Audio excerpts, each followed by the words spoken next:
Utah is right now in the driver's seat of the Pac-12 South along with Colorado. They both control their own destiny. They have to play Washington. Colorado doesn't. That's a huge feather in the cap for Colorado because I don't think Colorado is in a place where they can beat Washington, in particular if that game were to take place in Seattle. However, I'll be in Salt Lake this week, and as good as Washington has been, guys, we've seen crazy things happen in Salt Lake. That's a difficult place to play. Right now, Kyle Whittingham has Utah on a 23-game run. That's the best of any 23-game run currently in the Pac-12. They're 19-4, better than Stanford, better than Washington, better than everybody.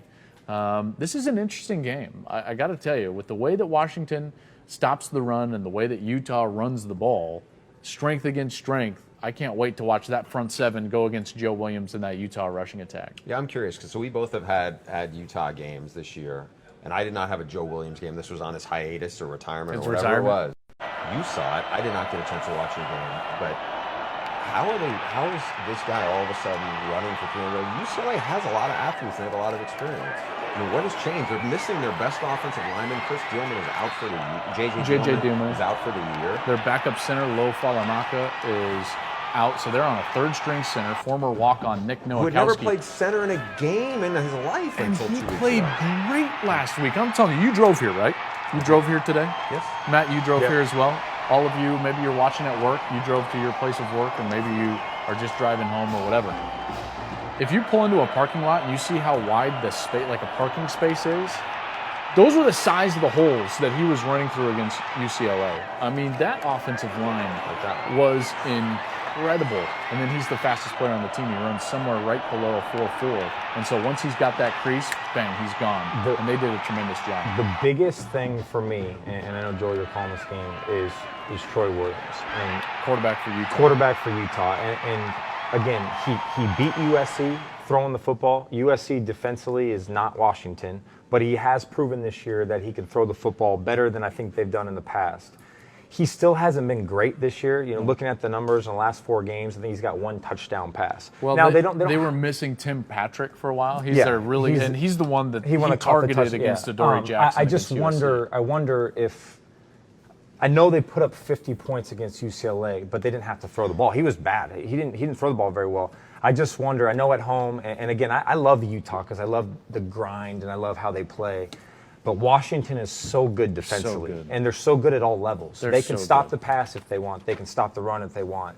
This game just comes down to Troy Williams. Can he make the plays? How do you think he's going to hold up? When we did his game against Arizona, he had talked to us, the day before the game about how personal it was came from Washington. He was a SARC guy. Do you mind if I just run down the story real quick, or do you want to do it? I will do it, and I'll tee you up. Yeah. So he's a SARC guy. He's a Southern California kid, comes up there.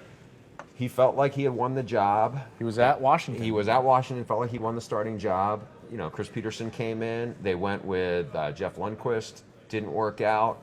And he basically was like, hey, I'm done. And all these are his buddies. He's still tight with a lot of these guys.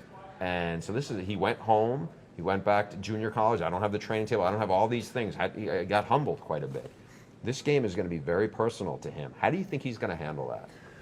I think it really bodes well that it's at home and not on the road, because that can be an overwhelming deal when you feel like you're playing not just the opponent but the place, or everything about it. That can be overwhelming. So it being in Salt Lake is a huge benefit to Troy Williams.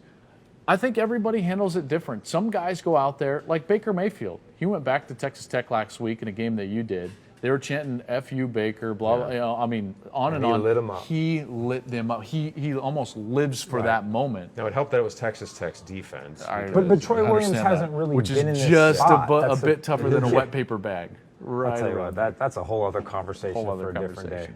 I think he's going to play well. He has the run game, which helps them out quite a bit. And he's also been running more, too. Williams has definitely been running more, too. That's a tough question. Did you ever get into one of those situations where you almost wanted it more?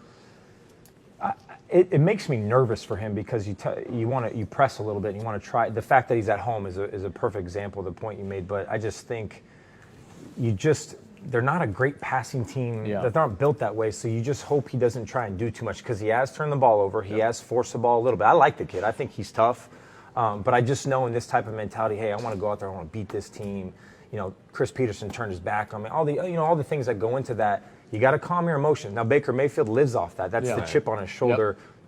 We haven't seen that from Troy Williams yet. Maybe he thrives in this spot. He seems like a more low-key kid. He's done remarkable as far as a leader He does. goes Yeah, for he Utah. has. He really has. I think it's going to be really interesting. I really do, because I got to tell you, I didn't react well in those situations. When I got into a spot where it's like I wanted it, when I was playing something bigger than just the opponent and trying to execute something grander than just the details of the concept, I didn't do well in those situations. I wonder how it was that last year when you guys weren't only playing your opponents but history in 05. I mean, did it become a thing where it was hard? For me, it was hard every single week. And it wasn't like we were a great offense. And I'll never, a perfect example is and this wasn't about playing a former team. It was just about battling expectations and the grind. And I remember the Bush Push game and everyone, the Notre Dame game, and everyone talks about it's the greatest game. And it was one of my worst games my senior year, statistically wise.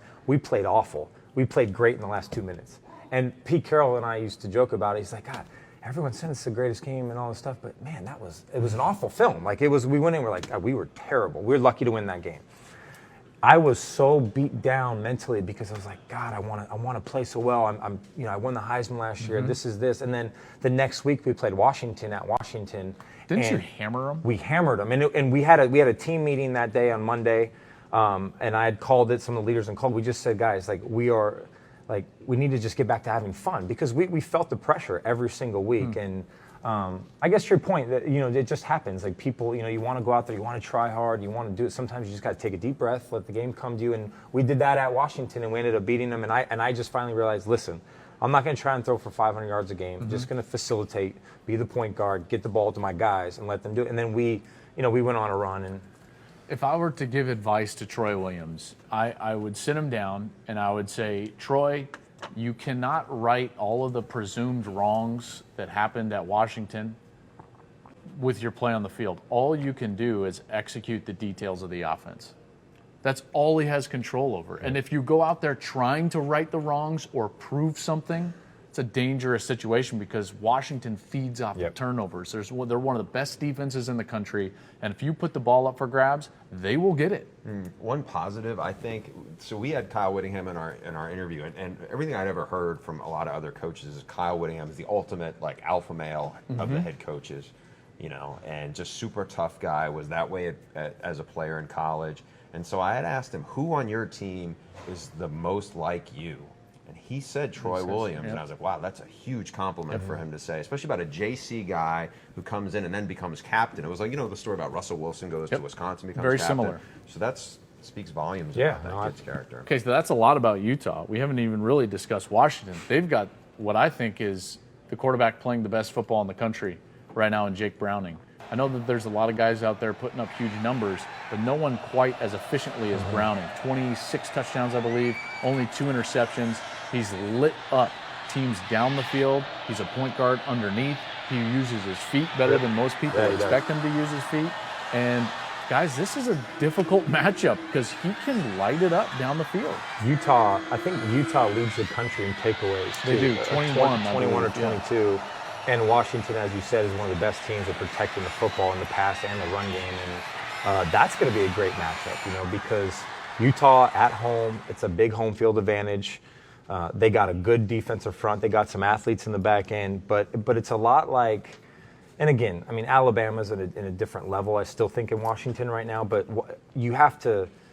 Washington isn't beating themselves. They're playing 4 quarters. They're pounding you both sides of the ball. They've got a ton of confidence. And I think Utah is going to have to force a takeaway. They're going to have to create turnovers for their offense. I just don't think Utah's not going to score 50 points on Washington like they did against UCLA. So. No, they need this to be more of a defensive battle like they were expecting against UCLA. Trust me, both teams, when I met with them last week, they were like, guys, I think first 1 to 14 might win this one. And then all hell broke loose, and offensively they were throwing the ball all over the place. I think the biggest key for Utah, in fact, I do not like their chances unless Marcus Williams plays. Marcus Williams is a terrific All-American caliber safety, rangy center fielder that a lot of the NFL scouts are gushing over. They say he plays a lot like Ed Reed, constantly around the ball, 3 picks. He's a really good player. If he's not able to go like he wasn't against UCLA, then it might have to be a little bit of a scoring duel and kind of an offensive battle. I don't think Utah wants to get in that with Jake Browning and that Washington offense. Brought to you by Dr. Pepper. It's a college football tradition.